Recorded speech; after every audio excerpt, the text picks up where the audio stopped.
talaga na inunang manghusga kaysa kumilala ng totoong pagkatao. Sa ginagalawan nating mundo, maraming mapanghusgang tao. Mga taong hinahanap ang pagkakamali mo. Nakala mo sila ay mga perpekto, pero ang totoo sila ay mas mabaho pa sa'yo. Dapat iwasan mo ang ganitong tao. Pagkaharap mo, mabait sila sa'yo at mabuti sila sa'yo. Pero sinisiraan ka pag talikod mo. Sila yung mga taong hinihintay kang bumagsak kasi akala nila pag nangyari sa'yo, yan ang kanilang ikakaangat.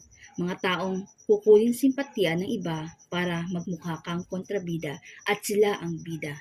Hayaan na lang ang mga taong ganyan habang ikaw ang kanilang sinisiraan.